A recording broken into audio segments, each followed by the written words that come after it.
सभी को प्रणाम।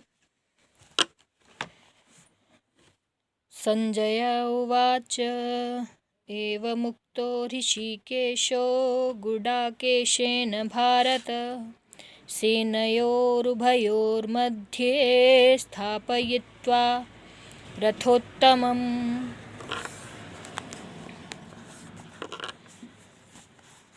संजय ने कहा, हे भरतवंशी, अर्जुन द्वारा इस प्रकार संबोधित किए जाने पर भगवान कृष्ण ने दोनों दलों के बीच में उस उत्तम रथ को लाकर खड़ा कर दिया। तात्पर्य, इस श्लोक में अर्जुन को गुडाकेश कहा गया है। गुडाकेश का अर्थ है नींद, और जो नींद को जीत लेता है, नींद तथा नींद को जीत लेने वाला, वह गुणाकेश कहलाता है, जो नींद को जीत लेता है। नींद का अर्थ अज्ञान भी है। अतः अर्जुन ने कृष्ण की मित्रता के कारण नींद तथा अज्ञान दोनों पर विजय प्राप्त की थी। कृष्ण के भक्त के रूप में वह कृष्ण को क्षण भर भी नहीं भूल पाया, क्योंकि भक्त का स्वभाव ही ऐसा होता है कि वह जो वास्तव में भक्त है, उसका स्वभाव ही ऐसा होता है कि वो अपने भगवान को क्षण भर भी भूल नहीं पाता है, न भूलने की चेष्टा करता है।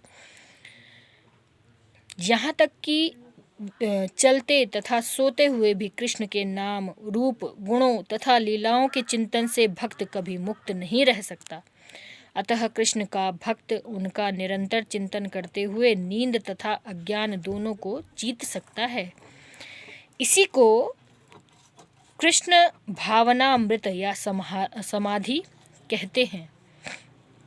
प्रत्येक जीव की इंद्रियों तथा मन के निर्देशक अर्थात ऋषिकेश के रूप में कृष्ण अर्जुन के मंतव्य को समझ गए कि वह क्यों सेनाओं के मध्य में रथ को खड़ा करवाना चाहता है। अतः उन्होंने वैसा ही किया और फिर वे इस प्रकार बोले। अब देखिए, यहाँ पर गुणाकेश, यहाँ पर दो बातें उभर के आती हैं इस श्लोक में कि एक तो गुणाकेश अर्थात किसको कहा गया है? स्वयं अर्जुन को कहा गया है, जो कि जिन्होंने कि नींद पर, अर्थात नींद का अर्थ यहाँ सिर्फ जो सोने वाला नींद है उससे नहीं है। यहाँ नींद का अर्थ है कि सभी अज्ञान रूपी जो नींद है, जो इंद्रियों के वश में रहकर हम अज्ञानता करते हैं, ऐसी नींद को उन अर्जुन ने उस पर विजय पाली है। और निरंतर भगवान के चिंतन में तल्लीन रहता है वो अर्जुन, इसलिए वह नींद पर अपनी अज्ञानता पर विजय प्राप्त कर सका।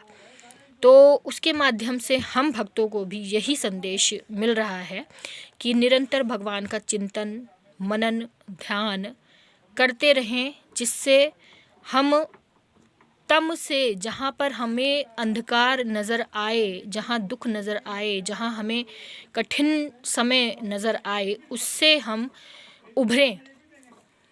तो हम कैसे उभर सकते हैं? निरंतर कृष्ण का चिंतन करने पर, निरंतर हमारे भगवान का चिंतन करने पर ही हम उससे उभर सकते हैं।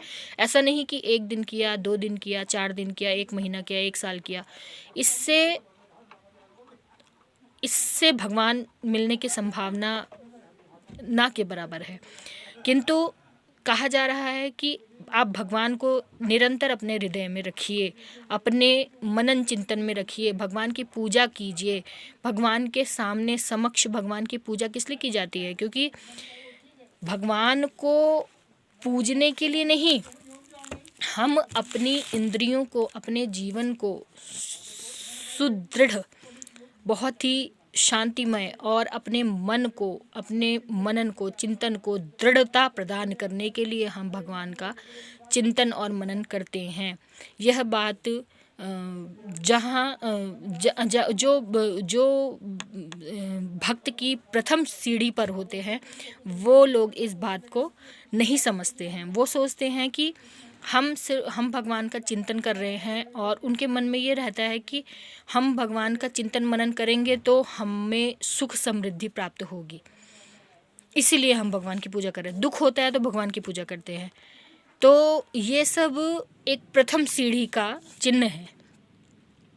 भगवान का निरंतर चिंतन मनन करने का अर्थ एक परम भक्त ही समझ सकता है और समझना चाहिए सभी को।